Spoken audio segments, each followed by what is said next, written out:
Buenas tardes. Vamos a dar comienzo a la segunda mesa redonda de este curso de filosofía con el título, en esta segunda mesa, Globalización y Ciencia. Para ello contamos con tres ponentes que son, a mi izquierda, en primer lugar, Antonio Sánchez Martínez, que es profesor de filosofía en el Instituto de Enseñanza Secundaria Europa, en el municipio madrileño de Rivas, Vacía, Madrid, y también colaborador en la revista digital El Catoblepas. A su izquierda, Luis Alfonso Gámez, que es licenciado en Historia y máster en Periodismo, escribe en El Correo, que hace no mucho era el Correo Español del Pueblo Vasco, no sé si seguirá siéndolo, sobre temas científicos, generalmente, y una actividad que alterna también con las clases que imparte como profesor de técnicas de producción periodística en el máster que imparten el Correo y la Universidad del País Vasco, ¿no? Finalmente, a su izquierda, el profesor Luis Español González, que es doctor en Ciencias, profesor de Matemáticas y Computación en la Universidad de La Rioja, es además miembro de la Real Sociedad Matemática Española y presidente de la Sociedad Española de Historia de las Ciencias y de las Técnicas. Podría continuar porque tiene un extenso currículum, pero yo creo que con esto es suficiente. Disponemos de tres intervenciones entonces de 15 minutos aproximadamente cada una. Se ruega a los ponentes que sean estrictos en este sentido. Después daremos paso a un turno de debate, fundamentalmente entre los propios ponentes, pero también, por supuesto, abierto al público. Antonio Sánchez, cuando quiera. Muchas gracias. Buenas tardes a todos. El tema titular de la mesa redonda que nos han propuesto tratar es el de ciencia y globalización. Y lo que pretendo de entrada pues es sobre todo exponer unas líneas generales, pero sobre todo en contra de la concepción más común, y luego en el debate pues sí, desarrollar lo que haga falta. En ese sentido pues no voy a utilizar ni mucho menos los 15 minutos que tenemos, porque espero luego desarrollar. Entonces, en primer lugar, el término ciencia y globalización, lo primero que quiero es negar que el concepto de ciencia se pueda entender en un sentido unitario, atributivo, enterizo, por así decirlo, como si fuese una ciencia, una sola ciencia universal, como pretendía, por ejemplo, las posturas de los que querían una ciencia unificada, o como pretenden algunos fundamentalistas científicos, neurofisiólogos, físicos atómicos y demás, que pretenden reducir todas las ciencias a una sola. Y el concepto de globalización tampoco se puede tomar así de entrada como un concepto atributivo, único y cerrado,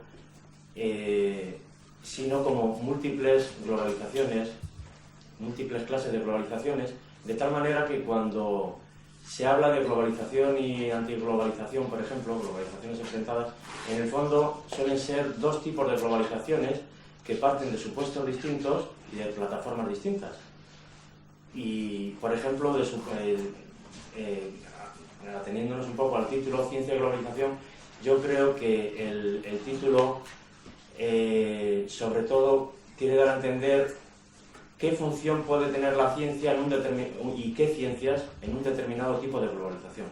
O sea que un determinado tipo de globalización, en qué tipo de ciencia se basa frente a otros tipos de globalización que se basan en otras ciencias, teniendo en cuenta, sobre todo desde la teoría del materialismo filosófico, desde la que yo parto por lo menos, que hay dos tipos fundamentales de ciencias que se conocen como ciencias basadas fundamentalmente en metodologías alfa-operatorias, o como decía Ibn Hassan, ciencias comunes a todos los pueblos, que sí que se podría decir en gran medida que son neutrales, que son comunes a todos, que no precisan de la prudencia y que casi pues resuelven nuestros problemas y nuestras divergencias de manera automática.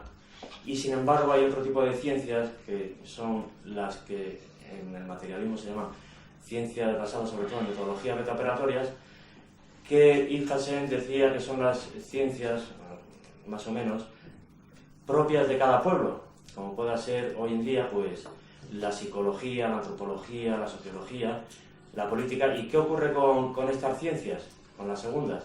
Pues que no son neutrales, que implican una toma de partido, porque están envueltas de una manera mucho más estrecha por ideas, por normas, por ideologías, de un determinado tipo de sociedad que canalizan la conducta y los proyectos de esa sociedad en una determinada dirección que puede ser contraria y enfrentada a las de otras sociedades. Y así, por ejemplo, pues está claro que no es lo mismo la globalización oficial que hoy en día se pretende, que es una globalización que propone un estado universal de bienestar, un estado democrático, de mercado pleno de mercancías, que a través de la ONU, de un gobierno único, como pretenden también muchos economistas, pues nos va a llevar a la felicidad completa y demás, pues es distinto a la globalización que pueden pretender un determinado tipo de Estado basándose en unas ciencias, por ejemplo, alfa-operatorias, pero no solo en ellas, sino también en unos programas políticos determinados. Porque una de las conclusiones que quiero sacar es que las ciencias naturales y formales, la matemática, la física, la química y demás, son ciencias necesarias para la constitución de nuestro mundo, pero no son suficientes, o sea, que hacen falta más cosas para constituir el mundo. Y en ese sentido, toda globalización, en el fondo, aunque no lo pretenda, no se basa solo en ciencias naturales, sino también en ciencias humanas y sociales, y también en ideologías, que están muy relacionadas con ellas. Y en ese sentido, en el que se pueden producir pues lo que algunos entienden como choques de civilizaciones y demás, que en el fondo son pues globalizaciones contrarias, unas, por ejemplo, humanitaristas, que pretenden basarse en los hombres entendidos como conjunto distributivo de individuos que están armonizados y demás, y otras que sin embargo entienden que los hombres están enclasados en clases, en sociedades políticas que son muy distintas a otras sociedades, y eso estamos hartos de verlo en la historia, pues por ejemplo la globalización que pretendieron los nazis, la que pretendió el Islam, la que pretendió el Imperio Español. Unas se pueden entender como, y sobre todo las que se desarrollaron a través de imperios, ¿no? Como puedan ser imperios que Gustavo Bueno llama depredadores, pues que podríamos decir imperios explotadores, economicistas, que en el fondo no pretenden hacer de sus ciudadanos una sociedad de ciudadanos iguales, sino que pretende sobre todo aprovecharse de los aspectos económicos, frente a imperios generadores que sí que pretenden por lo menos establecer una sociedad de ciudadanos que tengan por lo menos una igualdad política, ¿no?, de entrada. Y espero pues eso, ¿no?, cómo se desarrolla el debate para intervenir. Gracias. Bueno, mi punto de vista es el de un periodista, es menos teórico, igual menos científico, y es más, digamos, el de alguien que tiene que contar y qué es lo que pasa, o qué cree que es lo que pasa. Ciencia y globalización son dos aspectos, dos términos que abarcan mucho, y yo solo quiero incidir en tres aspectos. Cuando me dijeron hablar de este asunto, lo primero que se me ocurría es pensar que ciencia en estos momentos, ahora son cerca de las 8 de la tarde me parece, estamos a miércoles, a las 8:05 cambiarán las portadas de todos los medios de comunicación importantes del mundo, porque mañana la revista Nature sacará algo que tenga un impacto. Puede ser desde que se ha encontrado en Etiopía a un nuevo ancestro nuestro, hasta que alguien dice que ha conseguido una nanomáquina, una máquina de tamaño molecular. Y actuaremos a la vez. Da igual que trabajemos en Bilbao, que trabajemos en Texas o que trabajemos en Sydney o en Buenos Aires. Todos accedemos a todo. Entonces, y además reflejamos las investigaciones de equipos multinacionales, no solo multidisciplinares, sino que un investigador de La Rioja que está trabajando sobre dinosaurios hallados aquí ha colaborado con un estadounidense y igual lo han datado en un laboratorio de Alemania.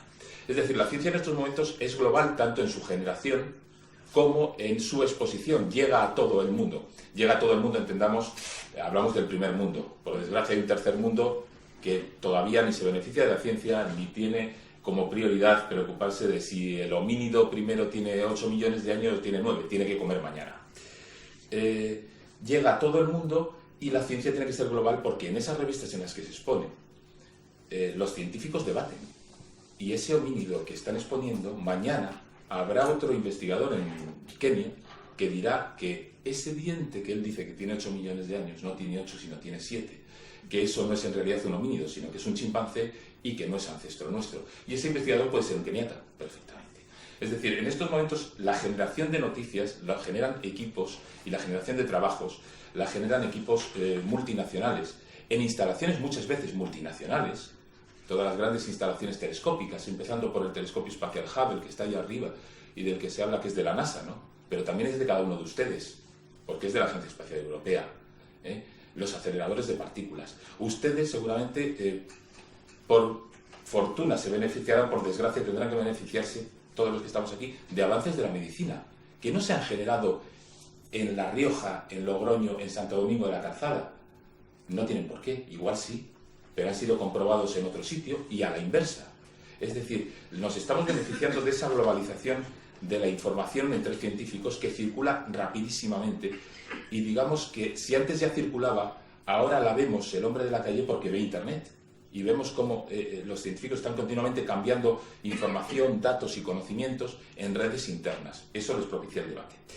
El segundo punto en el que quería incidir sería que tanto en la generación de la información hay equipos multinacionales, que solo hay instalaciones que solo pueden llevarse a cabo desde un punto de vista global, por ejemplo el telescopio Hubble, por ejemplo, aunque su naturaleza científica sea más que dudosa, la Estación Espacial Internacional, o aceleradores de partículas, o telescopio de Canarias, por poner un ejemplo, que se expone a la comunidad científica planetaria en publicaciones en la lengua franca planetaria, que es en inglés, y que una vez que se expone, los científicos, por lo menos tal y como yo los veo, no son gente delicada que inmediatamente va a felicitar al colega por haber hecho el hallazgo, sino que lo examinan con lupa por si hay un error. Y si hay un error, se saltan al cuello, intelectualmente hablando. Se saltan al cuello y destacan los errores y así avanzan, ¿no? Y luego nosotros lo reflejamos. En La Rioja lo publicamos, o lo publicamos en Madrid, o lo publicamos en cualquier lado, pero hoy a las 8:05 yo les puedo asegurar que BBC News, CBS, Agencia F, France Press, todos van a dar el mismo tipo de noticias. Y luego mañana las veremos en las televisiones, si no son muy importantes, porque las televisiones necesitan el impasse de conseguir las imágenes.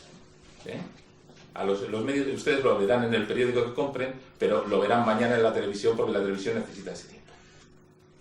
Eso por un lado. Vivimos así una especie de globalización mediática que nos hace que para mí sea más fácil, y lo comentaba antes con Luis Español, para mí sea más fácil conseguir información de la Universidad de Chicago que de la Universidad de La Rioja o de la Universidad del País Vasco, donde vivo. Porque resulta que además de hacer buena ciencia y de generar buenos contenidos, lo que hay que saber en esta sociedad actual es venderse. Y si hay alguien que sabe venderse, son los americanos. Entonces tú entras en la Universidad de Chicago y no solo es que encuentres lo que necesitas, es que si no lo encuentras, lo pides. Tú llamas a la Universidad Española y si es verano, son más tarde de las 12 del mediodía, te dicen que, mire, si puede llamar el lunes, llame el lunes. Pero no hay nadie de guardia, no. ¿Me pueden mandar, por favor, unas imágenes urgentemente? No, mire, es que yo no soy el responsable. Así funciona.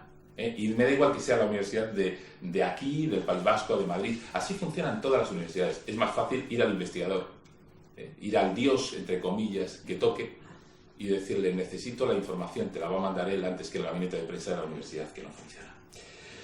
Y el tercer punto, aunque luego entraremos en otros asuntos, es lo que nos puede amenazar la globalización ahora aquí. Desde el punto de vista de la ciencia, yo no voy a hablar de los diferentes tipos de globalización, ni de digamos, la globalización capitalista o de otros modos. La ciencia está avanzando. Últimamente hay una palabra que ha surgido en los medios de comunicación y que en vez de desarraigo se llama deslocalización, para llevarse las cosas, digamos, llevarse las industrias de alta tecnología a otros sitios, o incluso no las de alta tecnología. Somos 25 socios en la Unión y hay otros que son más baratos que nosotros. Entonces nuestra mano de obra cuesta X, pero la de ellos cuesta X partido por 10. Nosotros ahora nos sentimos ofendidos, ¿no? La multinacional tal se va a, por ejemplo, digamos, a Polonia. no nos acordamos de cuando la multinacional tal se iba de Francia y venía a España porque España era más barata. Los gobiernos, y me imagino que el gobierno regional de La Rioja lo tiene, yo sé que hay otros gobiernos que los tienen y no los quieren hacer público. Los gobiernos en España, los gobiernos autónomos y seguramente el gobierno español también, tienen números de cuántos puestos de trabajo va a perder España por no subirse al tren de la ciencia, por invertir un 1%, mientras el resto del mundo invierte un 2 y un 3%, el resto del mundo desarrollado. Y los números pues son aterradores. Son números que pueden suponer en comunidades de 3 millones de habitantes que se van a perder 150.000 empleos en los próximos años. Entonces, también nos va el juego ahí. El otro día salían números para avergonzar a cualquier gobierno, pero los gobiernos españoles tienen una larga tradición de no avergonzarse por nada, ¿no? Que seguíamos estando en la cola de la UE en investigación científica. Normalmente esto no nos preocupa a los ciudadanos. Decimos, bueno, yo trabajo en un medio de comunicación, ¿qué me importa? O yo soy profesor, ¿qué me importa? O yo tengo una tienda, ¿qué me importa? Pero es que va a generar pobreza, va a generar desempleo si no invertimos en eso. Entonces esa es la otra cara de la globalización que hay que tenerla, y para, digamos, jugar con ventaja en esa cara de la globalización, lo que tenemos que hacer es invertir ahí, sobre todo por nuestros jóvenes. Entonces, estos son los puntos que a mí se me ocurre debatir, que a mí se me ocurre que luego se me ocurrieron al empezar a pensar en este asunto. Esa palabra de deslocalización, la generación del conocimiento, y cómo no hay una ciencia mañana.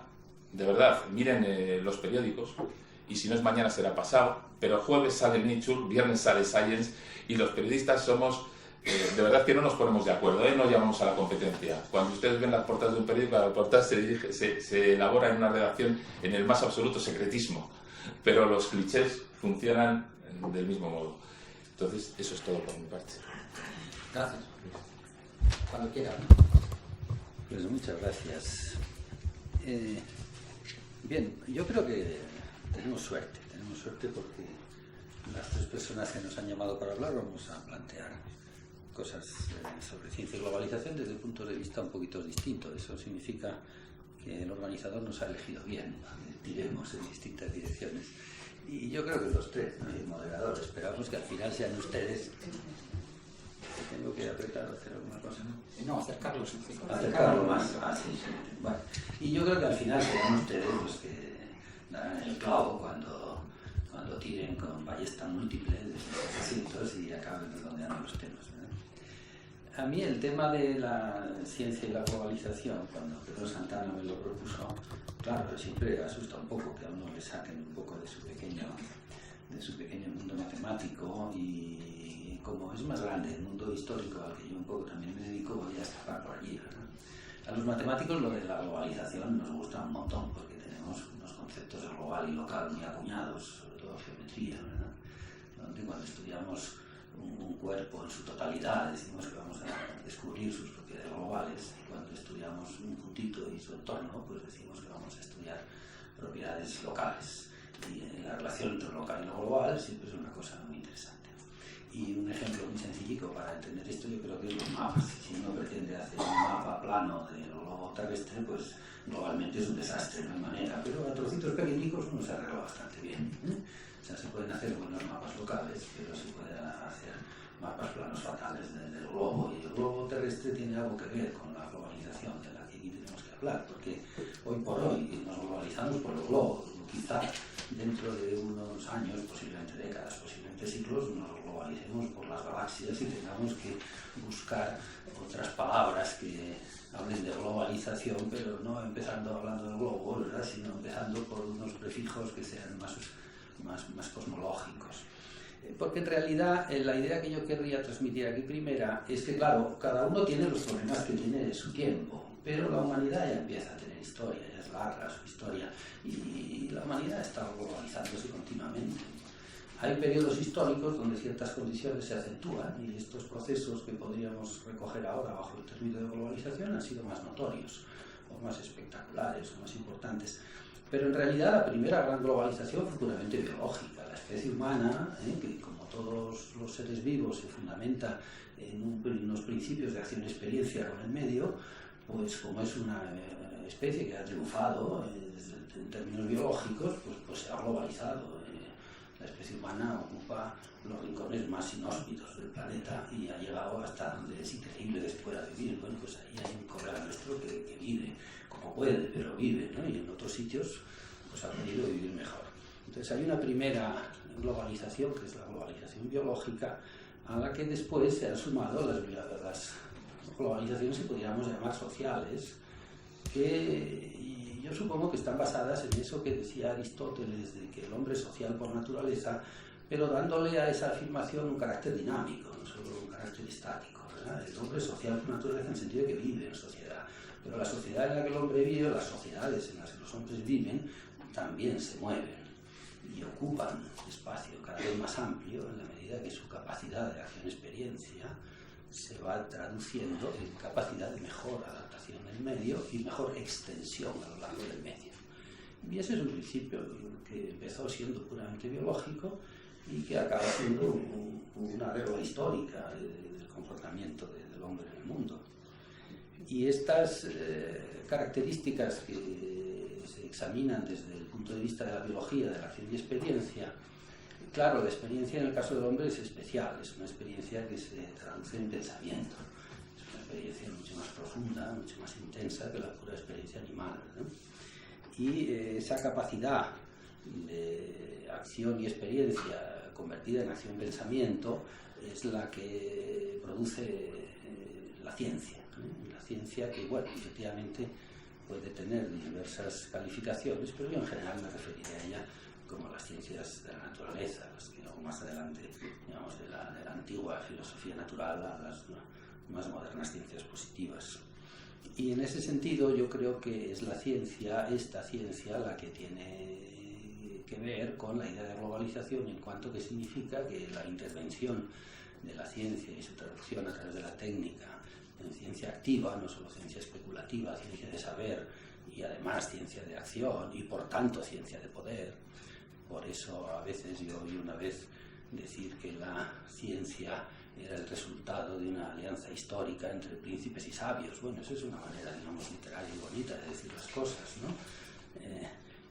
Bueno, pues este tipo de ciencia, que es la propiedad de experiencia de los seres vivos ante el medio, pasada ya a la condición pensante del ser humano, pues es la que produce una ciencia que es la que da lugar a que los procesos de expansión del hombre en su medio biológico y finalmente en su medio social tengan caracteres especiales, cuando esta ciencia ha permitido llegar a unos medios de producción, unos medios de salud, unos medios bélicos, unos medios de todo tipo que han permitido expansiones mayores. Y claro, aquí yo haría un pequeño homenaje, ¿verdad?, a los primeros pitagóricos, que son los que especularon con el globo, que la Tierra era redonda, y que además especularon con la posibilidad de que hubiera otros mundos posibles, a los que ya poco a poco vamos llegando. Y este pequeño homenaje a los antiguos pitagóricos nos llevaría rápidamente a pensar en una primera globalización como la del Imperio Romano, ¿verdad? Y el Imperio Romano pues es una forma de globalización, ya poniéndonos en los focos de nuestra cultura occidental, que bueno, tiene detrás una poderosa técnica de la cual podríamos poner como emblema al gran Arquímedes, ¿verdad? Que es el más grande matemático, el más grande físico, el más grande ingeniero que ha dado la antigüedad. Y efectivamente, detrás de unas capacidades científicas determinadas, pues vienen unas capacidades globalizadoras determinadas de las sociedades que encuentran medios. Claro, yo aquí no estoy entrando mucho en aspectos valorativos, ¿verdad? Siempre hay unos que globalizan y otros que son globalizados, y unos se dejan y otros no.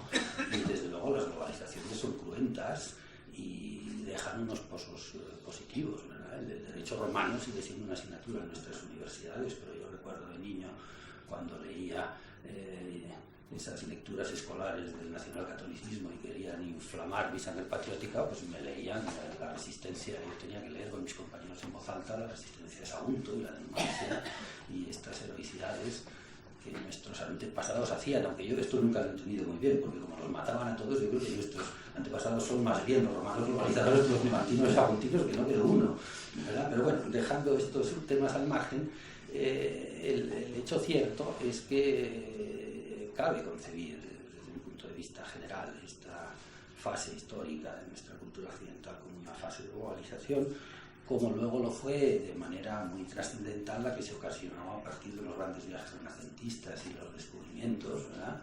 Y que, bueno, pues por ejemplo, nuestro paisano Rey Pastor escribió ya por el año 20 y tantos del siglo pasado, es decir, de hace poco, pero claro, hay que acostumbrarse a decir el siglo pasado, que un librito que se titulaba Ciencia y la técnica en el descubrimiento de América, en la que ponía de manifiesto qué descubrimientos científicos habían permitido que se llegara a los avances de navegación y a los avances de concepción del universo para poder llevar el descubrimiento y un poquito después a la circunnavegación del globo, y por otra parte cómo la propia ciencia que había llevado a posibilitar estos descubrimientos se había retroalimentado en el sentido de toda la ciencia que va viniendo detrás de estos nuevos descubrimientos que podríamos esquematizar en la idea de las grandes expediciones científicas que se hacían a las Américas y luego a zonas más lejanas y que llevaron a un momento globalizador que también fue muy importante, como puede ser pues, la Ilustración. En esa época también cambiaron mucho.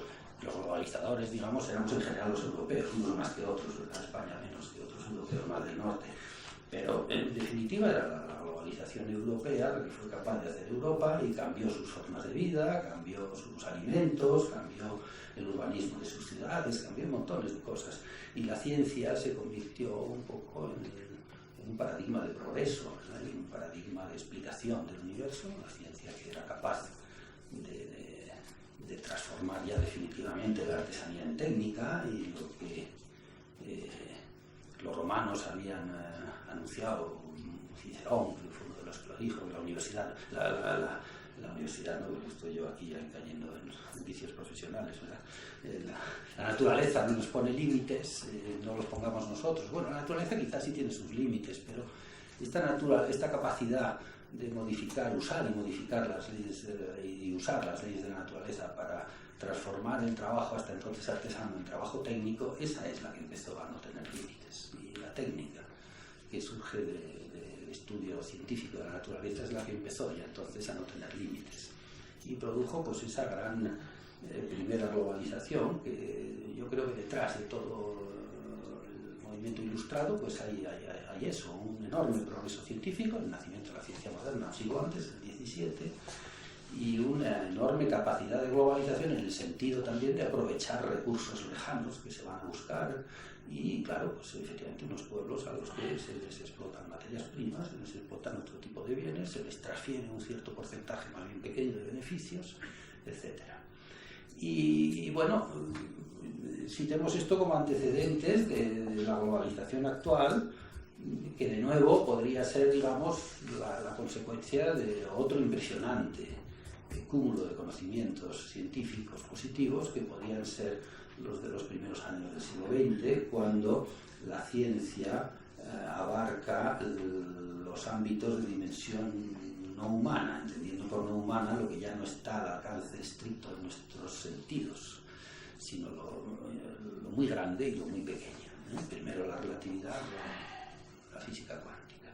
Estas dos grandes formas de comprender el universo más allá de la dimensión humana pues han llevado también a cambio de concepciones culturales, por supuesto, la ciencia también tiene mucho que ver con esto, pero también desde el punto de vista de la manipulación de la naturaleza ha llevado a nuevos procedimientos técnicos que han conseguido cambios pues, muy trascendentales en la forma de actuar en las sociedades, ha transferido las hegemonías de Europa a América del Norte, fundamentalmente,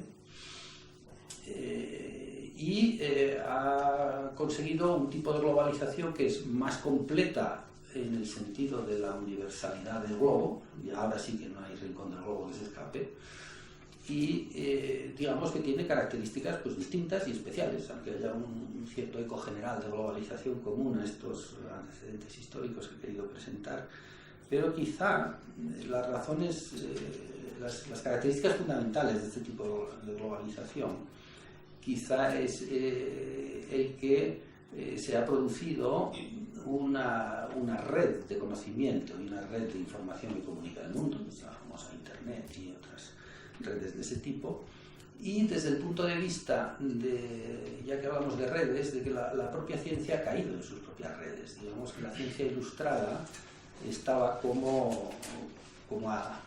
una fase anterior a la técnica y a la utilización de los efectos de la ciencia como poder, y ahora pasa a formar parte de ese engranaje. La ciencia ilustrada era una guía para la mejora de las condiciones naturales, para el progreso. Ahora la ciencia está completamente involucrada, digamos, ahora vive el proceso productivo en tiempo real, se ha metido en el engranaje de manera completa. Y claro, la ciencia ha conseguido, por una parte, unos niveles de capacidad técnica de comunicación muy grande, que ha generado, digamos, un nuevo tipo de desigualdades entre los hombres, aparte de ya los poderes estrictamente económicos, que es el poder del conocimiento. Ahora ya no solo se habla de ricos y pobres, y se habla también de los que tienen el poder del conocimiento y los que no lo tienen. Es un tipo de desarrollo científico que ha llevado a cabo una cosa que hace unos años se escribían libros sobre ello, ¿verdad?, que hablaba de la proletarización del trabajo intelectual, es decir, los intelectuales y científicos se incorporan ahora a los procesos productivos de una manera más activa, porque la ciencia está muy vinculada directamente a los procesos de producción. Y por otra parte, la ciencia ha conseguido una capacidad de acción a distancia del conocimiento que ha permitido, igual que tenemos universidades a distancia, la proletarización a distancia del obrero, digamos, ¿no? Ahora una empresa puede tener obreros a distancia, porque allí donde no hay conocimiento, pero hay mano de obra elemental, es capaz de transferir el conocimiento por la red y desde los núcleos de poder que siguen estando en el occidente desarrollado, pues poder controlar y producirse lo que ya se ha comentado de las deslocalizaciones, ¿verdad?, que significa simplemente que uno ya no necesita trabajar con los obreros de la casa, porque puede ir a buscar los obreros en cualquier sitio, que es lo mismo que hacemos las universidades. Como no tenemos alumnos, los buscamos a distancia. Y es un proceso también relativamente similar en cuanto a que es una ciencia que ha puesto en circulación todo el movimiento informático, que tiene, no lo olvidemos, unas bases de conocimiento físico en estado sólido muy importante para poder llegar a los chips y a las conductividades de los materiales superconductores y a todas estas cosas, una gran base de conocimiento matemático para poder llegar a toda la capacidad de programación para que estas cosas funcionen, y todo eso junto y más cosas naturalmente que se podrían poner en el juego lleva a estos procesos en los cuales digamos, esa especie de internacionalismo proletario que las revoluciones obreras del 19 defendían se ha convertido realmente en un internacionalismo capitalista, porque ha sido capaz, digamos, las fuerzas de capital han sido capaces antes de internacionalizarse que el propio proletariado. Y claro, eso significa que también se transfieren a la ciencia problemas del poder económico, porque la ciencia está muy vinculada y hay problemas de justicia que ahora tocan muy de cerca a la ciencia, a los científicos. Se puede producir alimentos transgénicos mientras mucha gente muere de hambre. ¿Qué se hace con ellos? ¿Qué papel tiene la ciencia que es capaz de producir esos alimentos? Claro, aquí intervienen otras ciencias, ¿verdad?, que el gobierno del mundo se hace con otras ciencias, no solo con las ciencias positivas, y con otras actitudes. Y también sucede que la propia ciencia, en su forma de control global, a través de las revistas de impacto y a través de todos estos criterios, sufre, aunque a veces los científicos se resisten a convencerse de ello, pues unas transformaciones según las cuales los porcentajes de científicos que se dedican a uno u otros temas están siendo manejados desde unas fuentes de poder que vía incentivos y vía desarrollos de medios y vía de poner a disposición ciertos procesos para el trabajo científico, pues dirigen hacia donde los científicos se deben dedicar. En las matemáticas es el campo al que yo me dedico. A finales del XIX y a principios del siglo XX se crea una fortísima, importantísima matemática abstracta, cuyo lema se podía resumir diciendo: calculamos menos, pensamos más, ya no hacemos tantas cuentas, pero tenemos mucho concepto abstracto con el que llegar a un conocimiento muy profundo de las verdades matemáticas. Ahora está pasando un poquito al revés. Como ahora hay unos medios de cálculo portentosos que antes no había, ahora hay un mensaje: piensa menos y calcula más, y te dicen dónde no tienes que pensar y dónde tienes que calcular. Y eso está intervenido por multinacionales que fabrican ordenadores, por multinacionales que controlan los índices de audiencia, digamos, las revistas científicas, y todo eso hace que la propia ciencia haya entrado en un proceso de discusión del poder económico, del poder social, en la cual, bueno, pues los temas de la justicia, a los que la ciencia ilustrada, digamos, estaba ajena, porque la ciencia no era ni buena ni mala, la ciencia era fantástica y todo era cuestión de que unos lo usen bien y otros lo usen mal. Ahora ya no está tan claro eso, porque la vinculación de la ciencia y de la actividad científica y las posibilidades de que esta ciencia actúe, se desarrolle y se ejercite están siendo mucho más comprometidas con estos temas, digamos, de la justicia social, en última instancia, por decirlo de una manera rápida, porque ya tengo que ir terminando.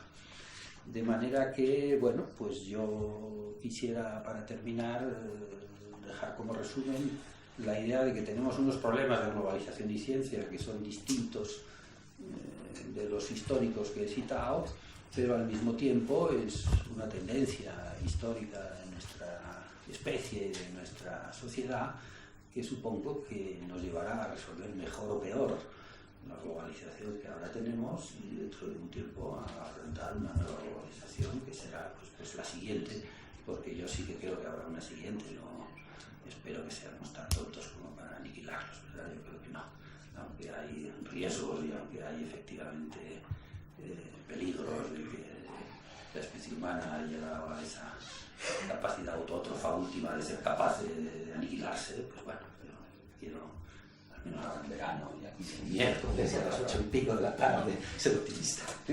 Muchas gracias.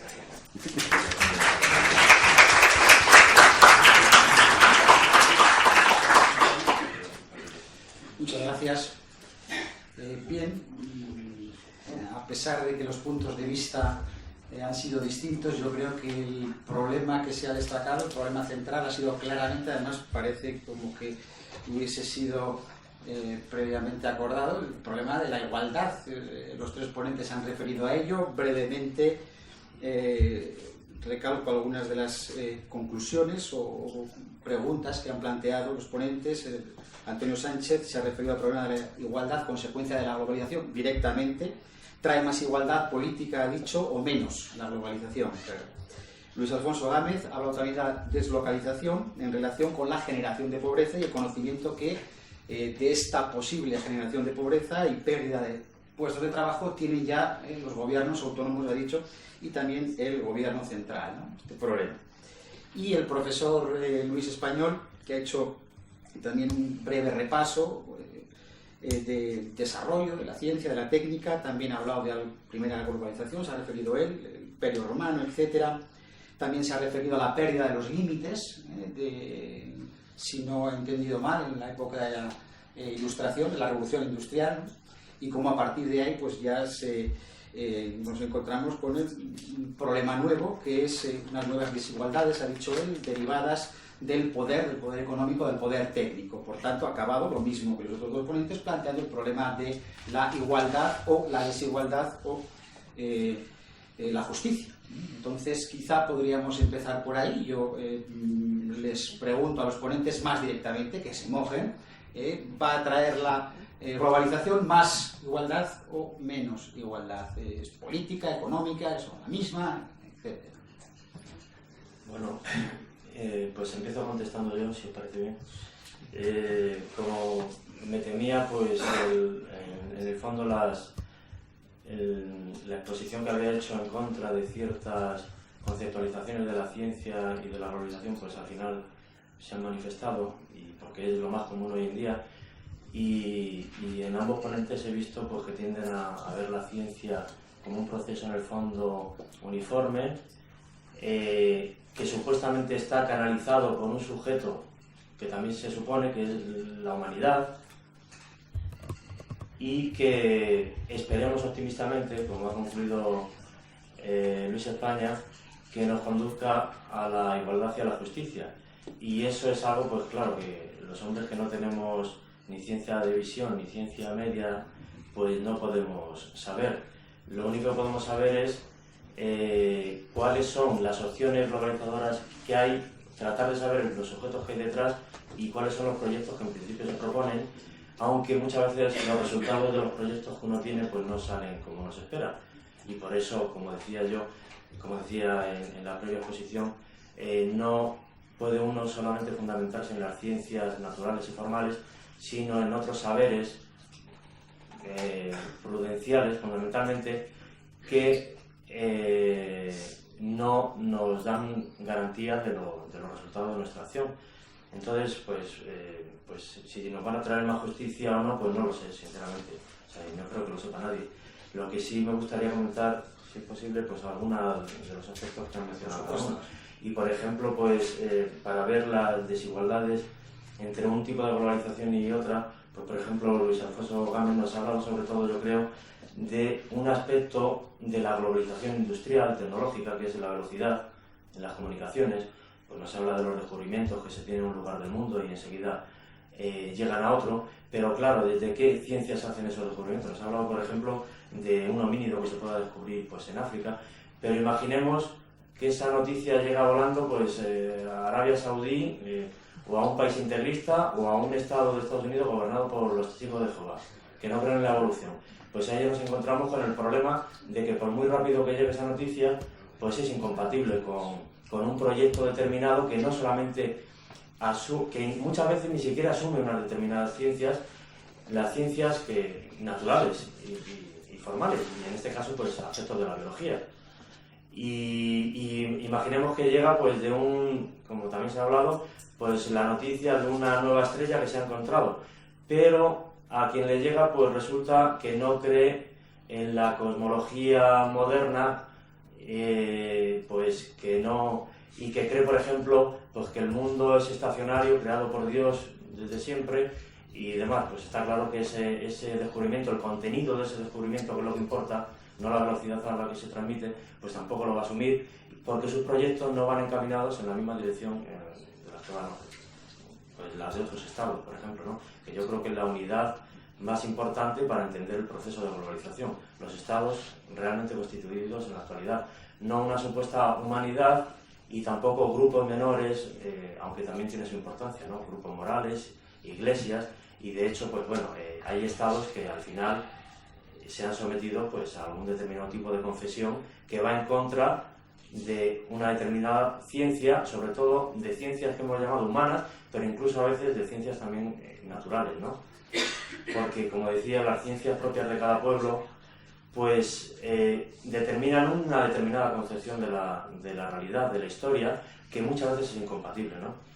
Y, por ejemplo, pues eso se pone de manifiesto en la intervención también de Luis Español, pues especialmente cuando ha hablado de que España fue menos globalizadora que Europa, por ejemplo. Pues tiene una concepción de España, de la historia de España, que, por ejemplo, pues yo no comparto y que creo que realmente no se desarrolló, porque habría que averiguar en qué fue Europa más globalizadora, sin aspectos científicos, y a quién los extendió realmente, o si fue globalizadora en aspectos políticos, cuando resulta que España, por ejemplo, pues fue la primera que constituyó por lo menos una globalización física, geográfica, con el descubrimiento de América, a partir de un proyecto español, en principio como hemos comentado esta mañana, partía de un proyecto militar para atacar al turco por la espalda, pero que al final se convirtió en un descubrimiento geográfico, ¿no?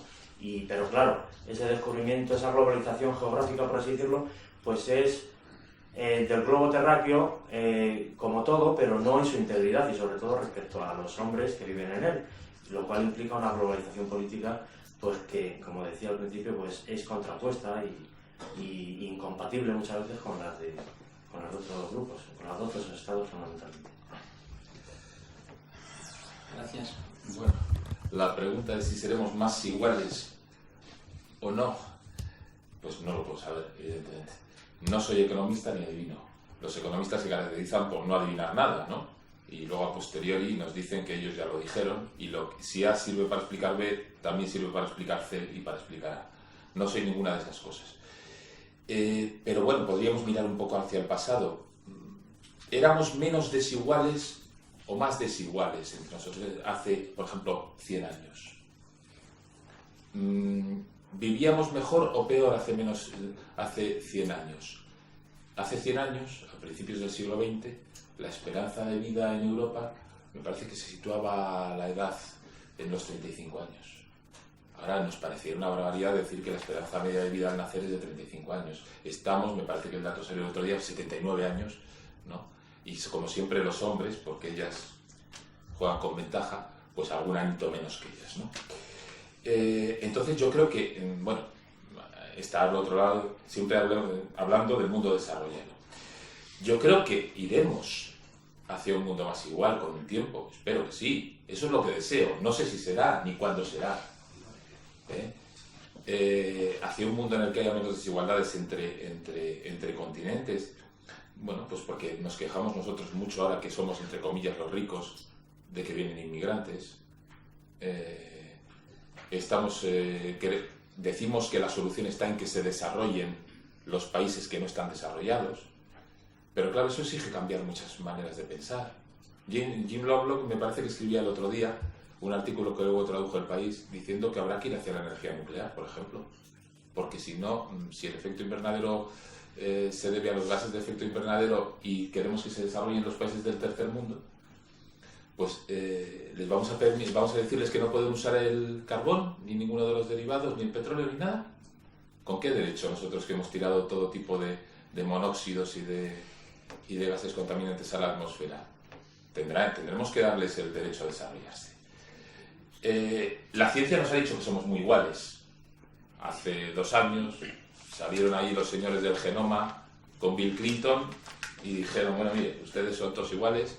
Y es verdad, todos los que estamos aquí descendemos de los mismos. O sea, nos guste o no nos guste, y al señor fundamentalista de Kansas le puede gustar o no gustar, pero en el fondo lleva el mismo DNI dentro. Entonces somos todos muy iguales, lo que también nos tiene que hacer pensar, cuando igual nos sale esa actitud sin querer racista y vemos al marroquí y decimos, joder, el moro, joder, no sé qué, joder, no sé cuánto. No, si es que en el fondo el moro, el negro, el blanco, el calvo, el alto, el bajo, somos primos o hermanos entonces que hemos sido sometidos a diferentes condiciones ambientales. Yo siempre digo que no está mal cuando vemos a alguien y a los racistas que dicen que mira a esos negros, decirles que los paleoantropólogos en la actualidad prácticamente todos piensan que el Homo sapiens cuando llegó a Europa era más negro que un tizón, y que los blancos eran los pobres neandertales, que eran los europeos, a los que seguramente nos cargamos, y aquí estamos los descendientes de aquellos genocidas, entre comillas, ¿no? Entonces yo no sé lo que pasará, pero lo que sí sé es que nos va el sobrevivir, el intentar ser más iguales. Es mi opinión, vamos, es lo que pienso, puede estar confundido, pero yo también soy optimista como Luis Español. Yo creo que no nos destruiremos, y yo creo que llegará un momento en el que la globalización será una cosa, digamos, planetaria, no exoplanetaria, como dicen, y como ya se habla de la internet interplanetaria, ¿no? Entonces yo creo que va a ser eso, porque el objetivo del ser humano es explorar. Salimos de África, conquistamos Europa, conquistamos América, dimos la vuelta a la Tierra. Tal día como ayer, hace 35 años, un hombre puso el pie en la Luna, y la huella seguirá allí aunque nos vayamos al garete, ¿no? Entonces yo creo que tenemos que ir hacia la igualdad, y que iremos hacia la igualdad porque no somos tontos. Gracias. Yo también tengo que hablar de igualdad. No tiene que hablar nadie, solamente si quiere. De igualdad. No, es necesario. No, lo digo sin ningún ánimo de sentirme obligado en términos, digamos, de algo contra mi voluntad, ¿verdad?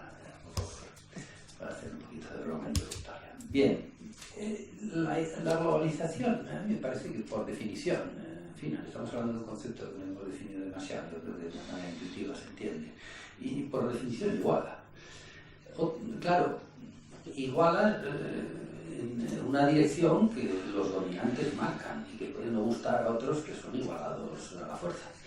En el sentido de que no todo lo que es igualado a favor de su propia voluntad. Voy a poner un ejemplo un poco anecdótico, pero muy simpático, porque tiene que ver con una experiencia matemática del Magreb.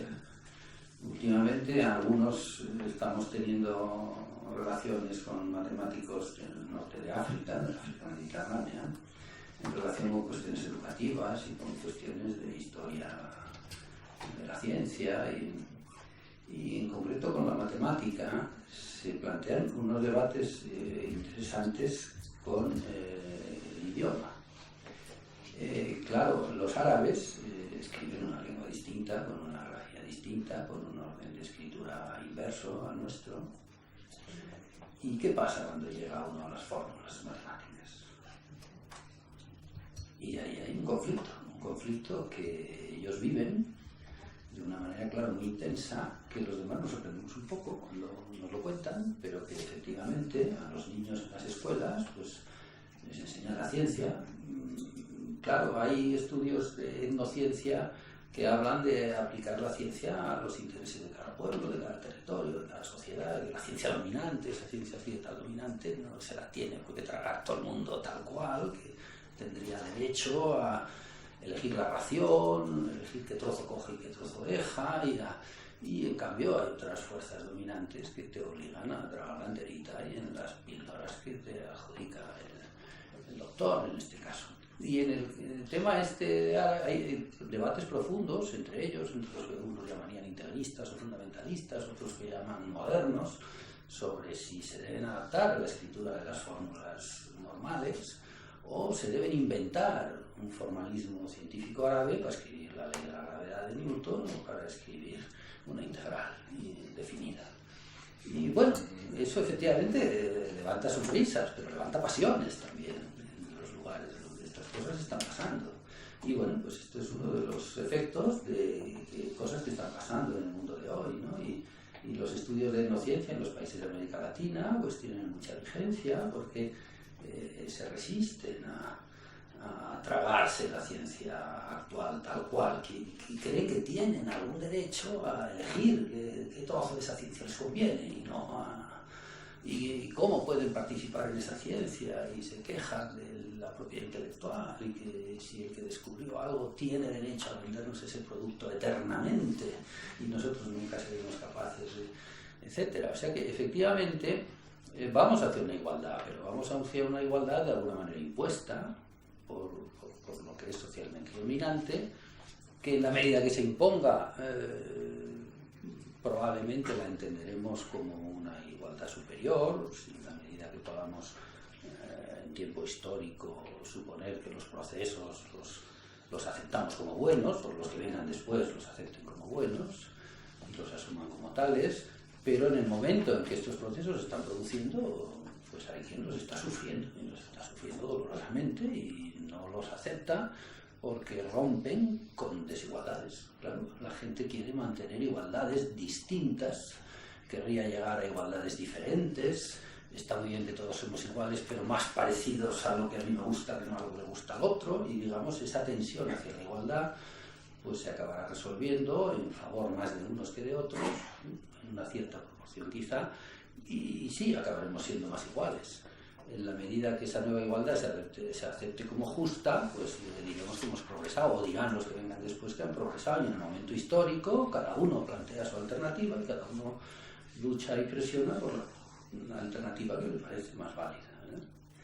Entonces yo no sé cómo se harán los libros de matemáticas dentro de 25 años en Argel, y no sé cómo se escribirán las fórmulas del cálculo de Newton, pero se discute si la E del logaritmo neperiano debe ser una E o debe ser un símbolo árabe, que a ellos se les ocurra, y si la gamma de la constante de Euler tiene que ser la gamma griega o tiene que ser otra, y a lo mejor algunos estarán muy contentos de que para el cardinal del infinito se haya usado el Aleph, ya tenemos una letra nuestra, pero en cambio otros querrán que haya más símbolos a lo mejor, y no sé cómo se resolverá esto, pero eso es un ejemplo de una tensión que en estos momentos se está viviendo y que tiene que ver con la educación, que es una de las grandes cuestiones que se suscitan a través de ciencia y globalización, porque la ciencia necesita entrenamiento y la educación es fundamental, ¿verdad?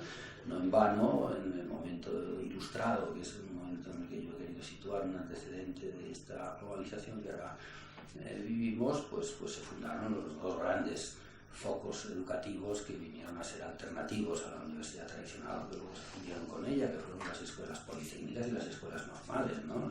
La ciencia y la ingeniería y la formación de maestros, ¿no? son cosas que vinieron de sectores sociales diferentes a la universidad, digamos, medieval, que para entonces estaba llegando. Y ahora el esfuerzo educativo es un esfuerzo muy importante, y también en matemáticas, que claro, donde yo conozco más cosas, hace como 20 y tantos, 25 años, se creó un movimiento internacional y se encargó a unos matemáticos de que hicieran algo así como la lista de títulos de libros fundamentales básicos para la cultura científica y que debían de estar en todas las bibliotecas del mundo, y que la ONU debería de patrocinar pues una campaña para que ninguna universidad de ningún país faltara ese tipo de libros. Lo que acabó armando una bronca, porque no hubo forma de que se formara esa lista. Claro, a los expertos que se les encargó la hicieron, pero luego nadie estaba de acuerdo, porque todo el mundo miraba el título, luego miraba quién era la editorial, luego miraba quién iba a ganar dinero con esos libros, luego todo. Y bueno, pues al final resultó que otras veces se rechazaron por otros criterios de decir, bueno, ¿quiénes son estos países para encima decirnos qué libros tenemos que estudiar? Claro, es que la globalización es una globalización que es dirigida por unos y sobrellevada por otros, con resistencias importantes en algunos casos y con tensiones sociales fuertes casi siempre. Muchas gracias. Podemos pasar ahora, yo creo, un turno de preguntas. Cuanto más breves y claras sean, tanto por parte de los que pregunten como de los que respondan las respuestas, pues más intervenciones tendremos. Tengo que hacer, sin embargo, una rectificación. Ahora mismo, pues bueno. Una rectificación, y es que sencillamente se nos ha ido el tema, yo lo he permitido. El tema es globalización y ciencia, ¿eh? Lo que pasa que de alguna manera se nos ha ido, tanto por los ponentes como yo que lo he permitido, hacia la cuestión de la igualdad, la ética, etc. Yo solamente lo recuerdo, ¿eh? Las intervenciones, por supuesto, que sean las que ustedes quieran. Muy bien.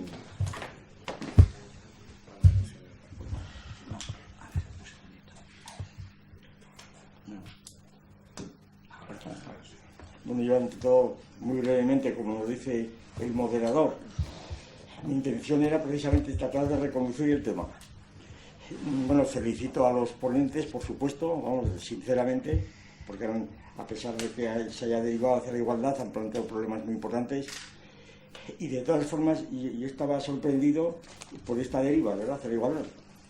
Y además, ¿y por qué razón? Sobre todo, lo que más me pregunto es por qué parece que se da como un axioma que hay que ir hacia la igualdad.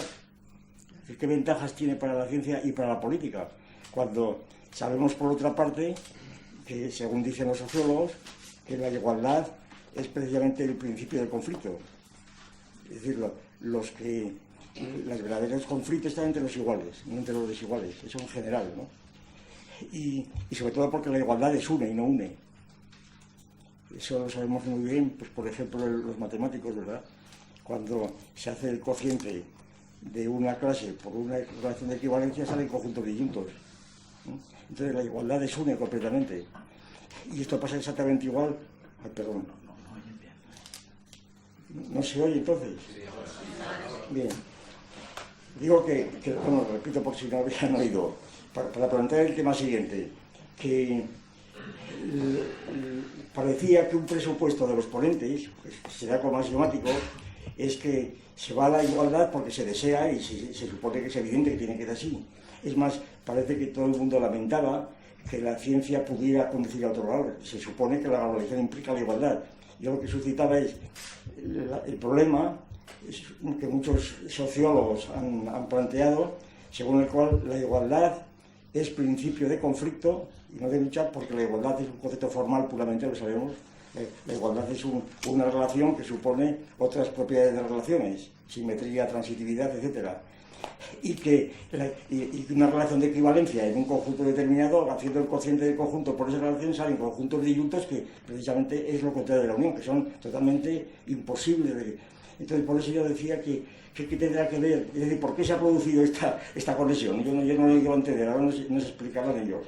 Pero luego había otra cuestión que quería suscitar también, más que nada para introducir nuevos temas de conversación. En relación con algo que ya se suscitó, me parece que Antonio Sánchez, que yo creo que es uno de los problemas centrales, cuando se habla de la ciencia, ¿verdad? En singular, la ciencia. Y claro, hay toda una tradición, el proyecto de la ciencia unificada, en fin, es todo muy conocido, el Círculo de Viena y tantos otros. Pero la ciencia, por lo menos nosotros la entendemos como la ciencia no es algo unificado, no es algo singular, son las ciencias. ¿Esto qué quiere decir? Pues quiere decir que las ciencias son categoriales, que se mueven en una categoría. Es decir, que las matemáticas no pueden explicar la biología, ni la biología puede explicar las matemáticas. Es decir, que es imposible.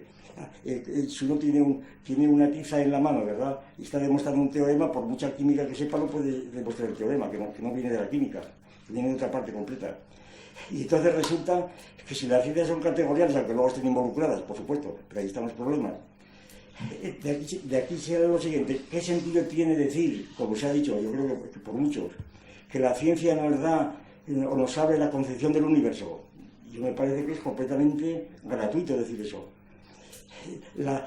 Cada ciencia, sí, sobre todo cada científico, cuando se es premio Nobel y llega a ser jubilado y vive varios años después del Nobel, entonces escribe un libro obligatoriamente que dice concepción del mundo de un biólogo, ¿verdad?, o concepción del mundo de un químico, o concepción del mundo de un matemático. Yo a este señor le diría: hombre, usted conciba su terreno, su categoría, pero no empieza a concebir el mundo. Un ejemplo directo con un premio Nobel, que muchos me lo han oído hablar, pero lo aquí para el conocimiento del público. Severo Ochoa. Decía entonces don Severo, todo es química. Hombre, por supuesto, todo es química. Y entonces, ¿este libro de química es química? Hombre, me explicaba, pues se quema, ¿verdad?, se analizan los fosfatos, el calcio que haya salido, todo es química. Y entonces le preguntaba, y entonces, en el libro de química, las dos letras contiguas que están ahí en el libro, dos palabras contiguas o dos formas contiguas, ¿están unidas por enlaces iónicos o covalentes? Y él me miraba como diciendo: este individuo es bobo. Y yo cuando le miraba a él decía: este individuo es bobo. Sería más bobo, ¿verdad? Éramos igual de bobos los dos mutuamente. Bien.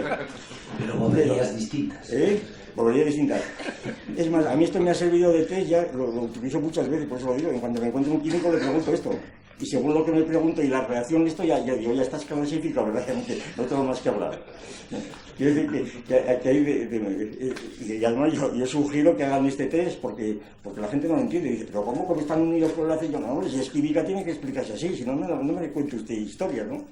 Bien, entonces, por eso digo que decir que la ciencia, con mayúscula, nos da el conocimiento del mundo, vamos, yo creo que no. A mí me parece que no, es una cosa totalmente, eso sí que es una teoría metafísica de la ciencia.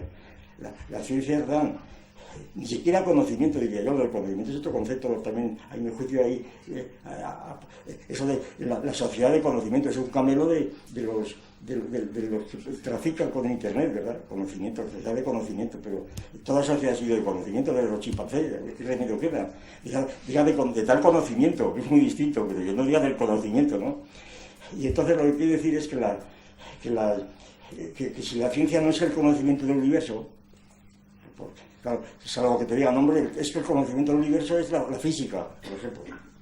¿Por qué? Hombre, porque te empiezas a decir como apareció, ¿qué más quiere usted? El Big Bang, ¿verdad? ¿Qué más quiere usted?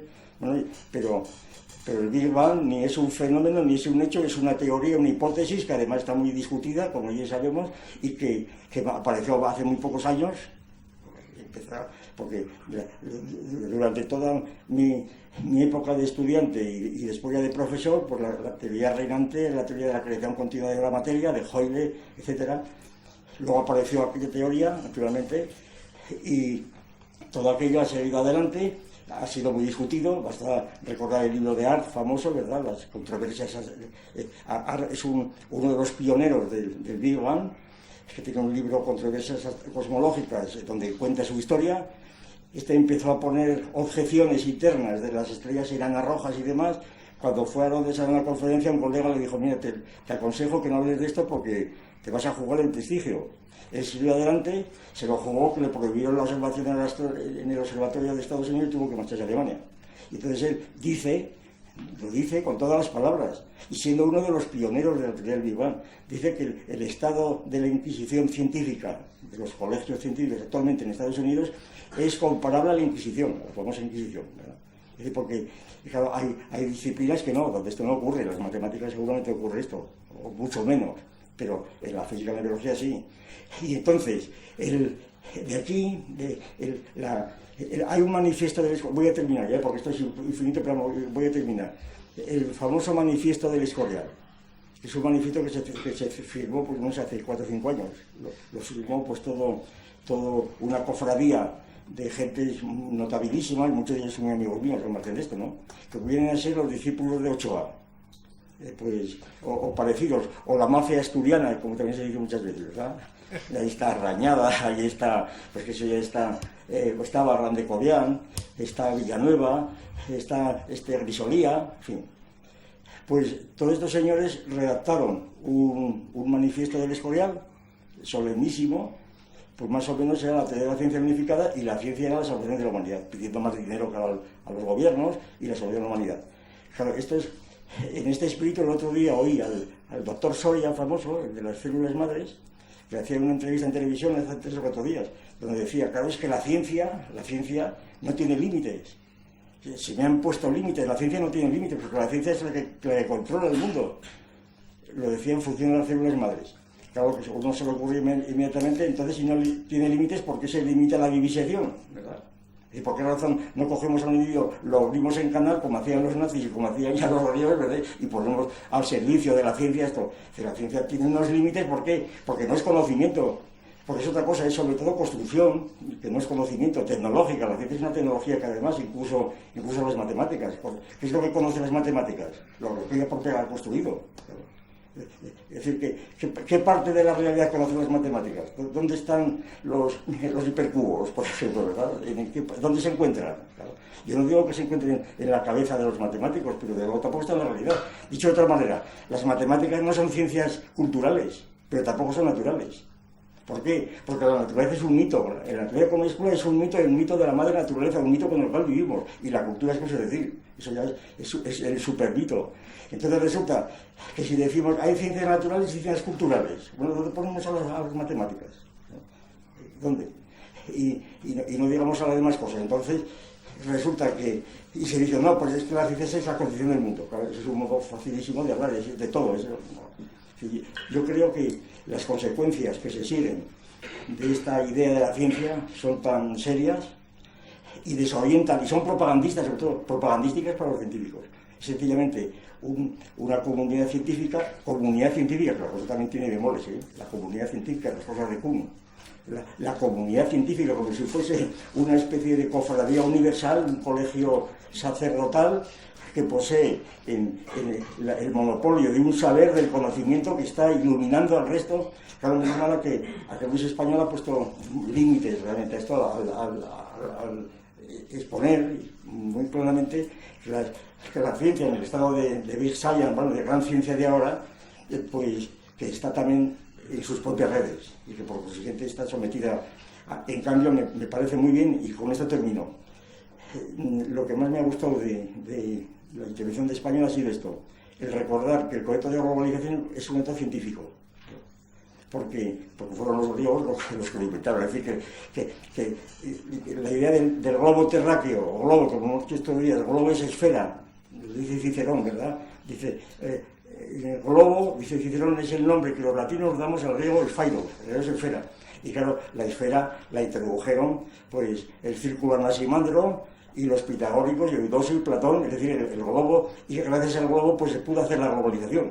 Alejandro Magno, ¿verdad? Bien. Entonces, ¿qué pasa? Que el concepto de globalización es científico, pero entonces hay que hacer una distinción, yo creo, inmediata. Una cosa es que el concepto de globalización lo haya hecho no la ciencia, sino la ciencia astronómica, la astronomía matemática de los griegos, con la cual calcularon el perímetro con una aproximación sorprendente, aplicando pues un teorema trigonométrico simplemente, ¿no? Pero entonces, el hecho de que la ciencia haya creado el concepto de globo y de globalización, que sea un concepto científico de globalización en el sentido paramétrico, el globo terráqueo, ¿verdad? Yo creo que eso no debe confundir en el sentido de decir que la ciencia está globalizada, que es una cosa diferente. ¿Qué quiere decir la ciencia globalizada? Porque aquí se ha hablado de... Es decir, ¿tiene incluso sentido decir que la ciencia está globalizada? Es la que yo preguntaría. ¿Tiene sentido decir? Porque claro, lo que hemos hablado es de la globalización de los científicos, de los que intervienen en un programa de investigación, de cómo hay instrumentos o aceleradores de partículas que suponen la colaboración de información, pero eso no es globalización de la ciencia, eso es globalización del trabajo científico. La ciencia no está globalizada, yo creo, porque no es globalizable. ¿Qué quiere decir globalización? Etcétera, etcétera, ¿no? Gracias,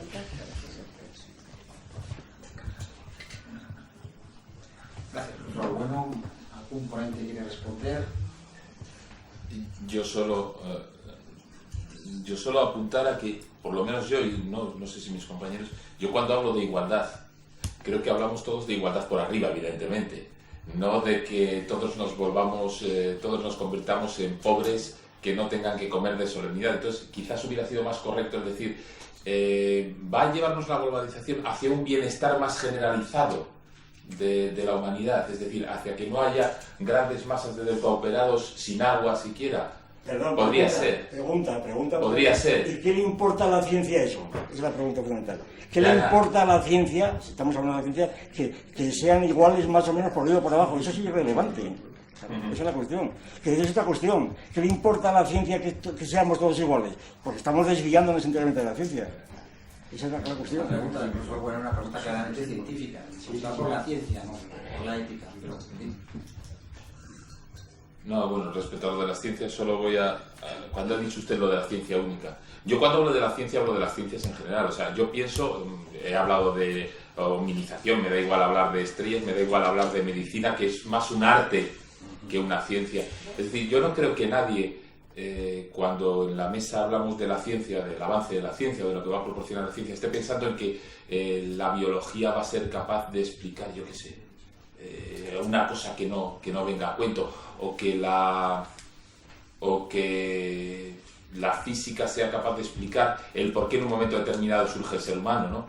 Yo no creo que nadie se plantee eso. Yo me planteo, la ciencia es una manera de hablar como cuando se habla de la cultura, o del arte, o del una manera de hablar, una manera de pensar. Cuando se habla del arte no se dice nada. El arte, ahí. No se dice nada. ¿Qué tiene que ver la pintura y tal pintura con la música? Es decir, no se dice absolutamente nada.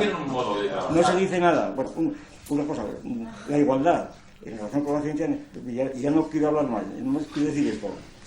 Cuando se dice en la genética, el genoma, ¿verdad?, ha demostrado que todos somos iguales. Bueno, eso lo demostraron ellos, pero yo recuerdo, ayer lo citamos, el año pasado me tocó intervenir en una mesa redonda en la Universidad de Oviedo con dos genéticos a raíz del genoma, y me decían esto. Entonces vamos a ver,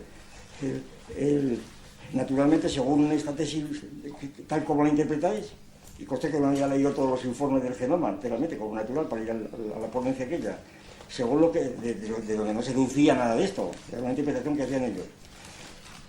El genoma, entonces, acredita, naturalmente, que hay unas diferencias escasísimas desde el punto de vista molecular y cromosómico, etcétera, entre diferentes especies, y por tanto los hombres prácticamente iguales.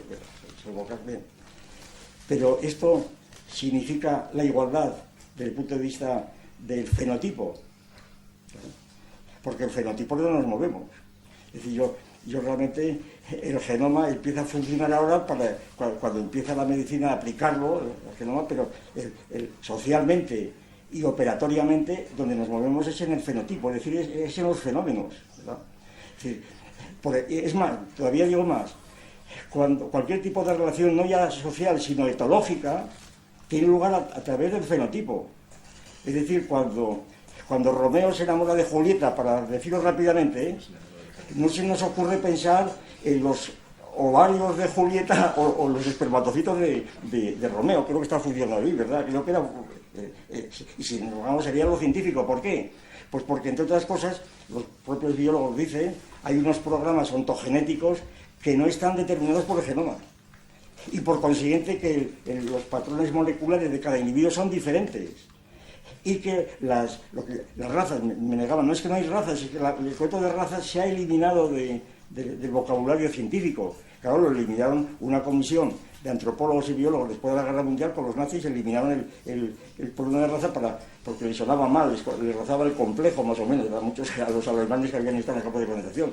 Pero sin embargo, claro, las razas existen absolutamente en todo el campo de la taxonomía. Existen en los conejos, existen en los perros, existen en los hombres, realmente hay razas. Es que es fenotipo, bueno, te parece poco, ¿verdad? Y además son razas estables, son conjuntos estables. Es decir, que el cruce de dos negros da negro, el cruce de dos blancos da blanco sobre el chofer, como suelo decir, ¿verdad? Y entonces, pues, hay una estabilidad de esas razas, hay una estabilidad. Y eso es lo que produce los problemas sociales del racismo. Eso, el fenotipo, no la composición genotípica. Y entonces, pues la igualdad tampoco está asegurada por el genoma. El avance de la ciencia genética, pues todavía confirma más que la igualdad se mantiene en otro tipo, la igualdad social, a otro tipo del genoma, que es el componente más científico de la cuestión, ¿no?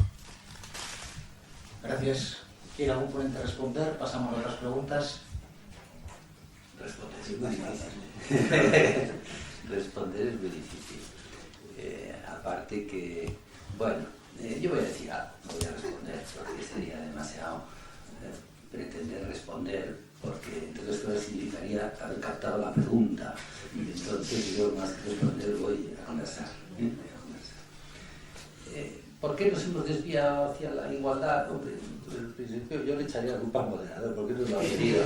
Yo me confieso un poco sorprendido cuando he sacado esa especie de hilo común, porque yo no lo había captado, pero si lo captaba en serio, creo que estaba clarísimo, será bien verdad, ¿no? Que de alguna manera...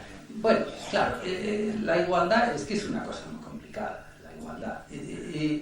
Hay la sociedad del hombre, individualmente y socialmente, es muy complejo.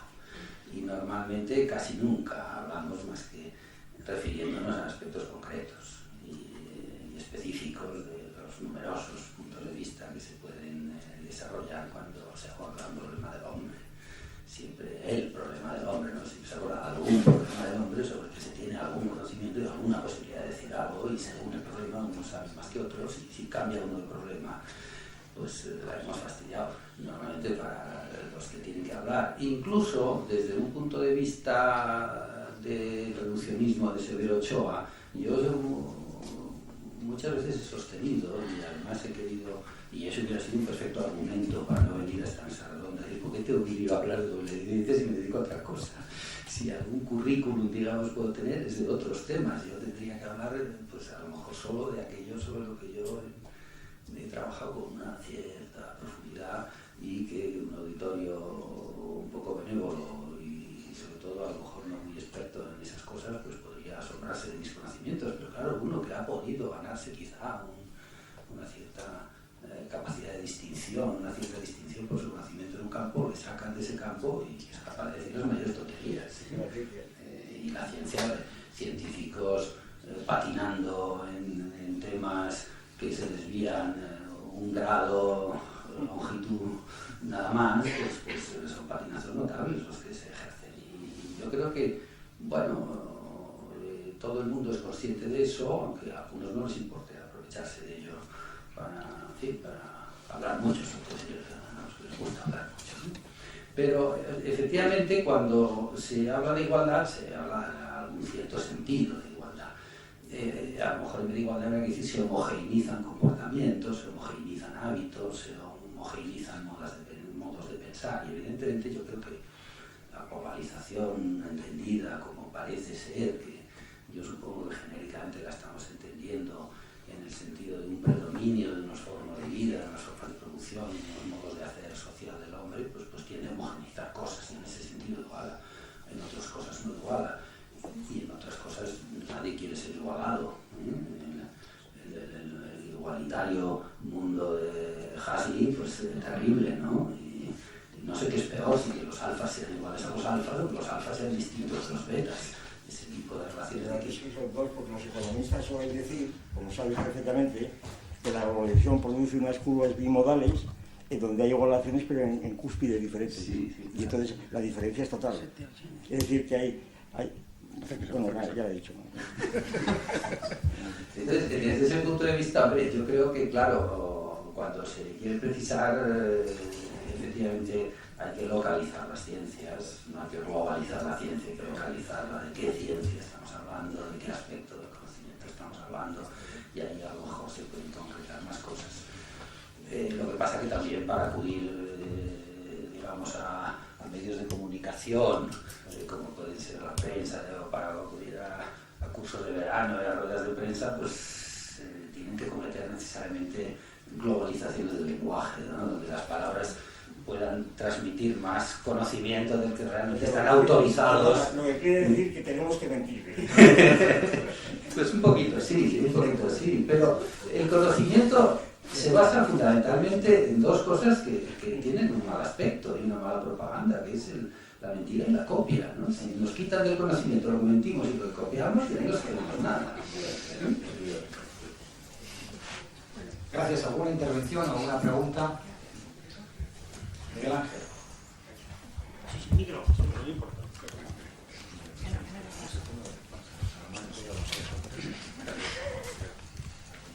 Sí, bueno, yo sin querer cebarme, pero bueno, yo le diría aquí al señor matemático, con todo respeto, y al señor periodista también, con todo respeto, hasta qué punto, y justamente en media res de esta conversación, no pueden ser ellos por lo menos conscientes de que lo que ellos piensan, el hecho de que, como muy bien ha constatado el moderador, se derivara hacia las cuestiones, digamos, morales o políticas, desde un punto de vista optimista, no es algo que surja fruto de un delirio en medio de un viaje por el LSD, sino que surge precisamente fruto de unas condiciones ideológicas de las que a lo mejor ellos no son conscientes. Quiero decir que la ciencia, bueno, eso ya lo hemos comentado muchas veces, la ciencia de los últimos 40 años, la gran ciencia, viene tirada por la tecnología. Los países que controlan la tecnología controlan la ciencia, está claro. Y precisamente, y eso sí que se puede constatar a través de Internet, aunque no podamos hacer nada para cambiarlo, los focos de decisión política son los primeros interesados en que la ideología de la ciencia unitaria sea compatible con la idea del consumidor feliz y satisfecho. Pero eso no es más que un espejismo. Eso no es más que un espejismo. Precisamente esa idea de que un científico puede ser optimista es la idea precisamente de la ciencia unificada y del reduccionismo. Es una variante psicologista de lo que tradicionalmente en sociología de la ciencia se conoce como efecto Mateo, que es que cuando una persona tiene prestigio en un tema, puede opinar de lo que le dé la gana, porque siempre va a ser atendido. Y esa es una de las cosas que, bueno, en España, que por desgracia no tiene investigación, después en los medios de comunicación, los pocos medios de comunicación que tienen programas científicos, a veces te planteas si será mejor que no los haya. Porque uno, por ejemplo, puede ver posturas totalmente armonistas e ingenuas y reduccionistas, envueltas en el celofán o en el papel de plata, de las tecnologías comunicativas más como pongo el caso de Fuset en redes, ¿no? Te quedas alucinado de cómo manejan los medios técnicos, pero después las simplezas ideológicas implícitas en su discurso, de las que el individuo no es consciente. Y poco me importa que esté hablando a través de Internet con un astrofísico de cualquier parte del mundo, porque lo que se te está vendiendo ahí no es tanto el contenido cuanto la ideología de que tú, pobrecito ciudadano a pie, puedes controlar la ciencia cuando es totalmente mentira. Y el ejemplo lo tenemos en España en una asignatura como CTS, que ha tenido un rapidísimo y fulgurante proceso de implantación de la enseñanza media desde sectores socialdemócratas para precisamente hacer adoctrinamiento hacia los alumnos, intentándoles hacer creer que ellos sí pueden controlar la ciencia. De que, pues eso, conociendo la biografía de Galileo, conociendo la biografía de Einstein, pues uno cualquiera puede llegar a ser eso, y que además de ser consumidores de ciencia podemos ser creadores de ciencia y que podemos estar en los focos de decisión, cuando no es así. Es decir, que evidentemente esas posturas optimistas no surgen porque sí, surgen porque estamos envueltos en un contexto sociopolítico e ideológico que desborda los marcos de la ciencia. Y paradójicamente en España precisamente no se hace ciencia y no se hace tecnología. Tenemos los prejuicios que, por ejemplo, pues hay provincias que si perdieran el subsidio casi de pedigüeño, de sopa boba que tienen, como es el caso de Asturias, pues pasarían a estar no en el 10º lugar que están ahora de España, sino en la cola del mundo. Y sin embargo, se nos obliga a los profesores a inculcar a nuestros alumnos que ellos tienen capacidad y tienen poder de decisión.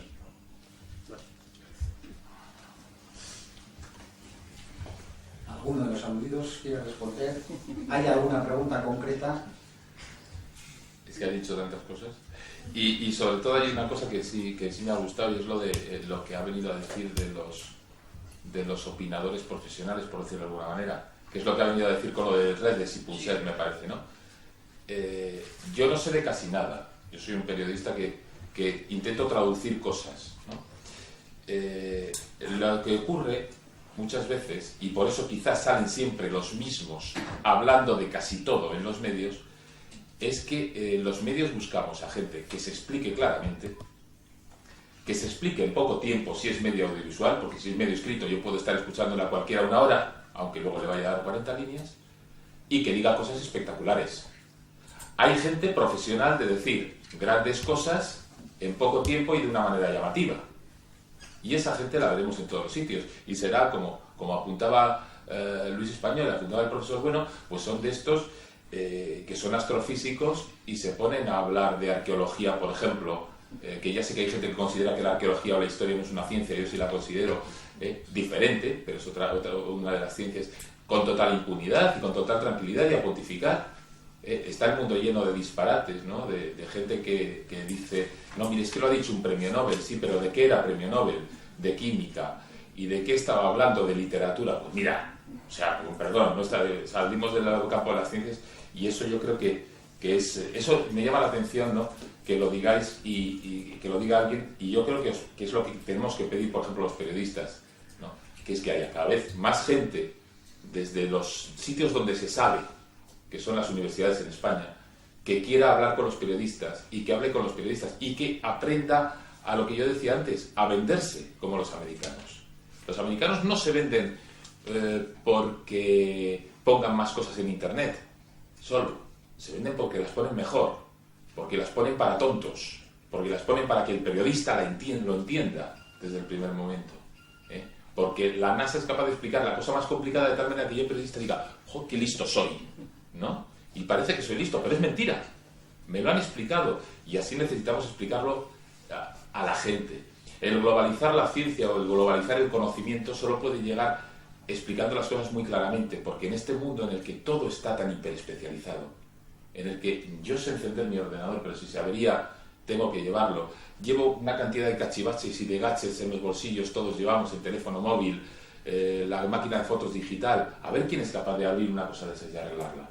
Entonces lo mismo pasa con los opinadores. Y yo sí pediría, aprovechando que aquí hay un montón de gente de la universidad, sí pediría que por favor, cuando llame un periodista, pues se huya de los criptolenguajes y se hable, digamos, como dirían antes, ¿no? En la España franquista, se hable en cristiano y se nos explique un poco y se nos diga, mira, pues una estrella de estas es que es una cosa muy gorda, ¿no? Es que pasa así, pero muy básicamente porque lo tenemos que transmitir a los ciudadanos. Y si transmitimos criptolenguaje, conseguimos que la gente coja el periódico y pase la página. Solo aprovechando que me dabas pie. Gracias. Una última intervención, última pregunta.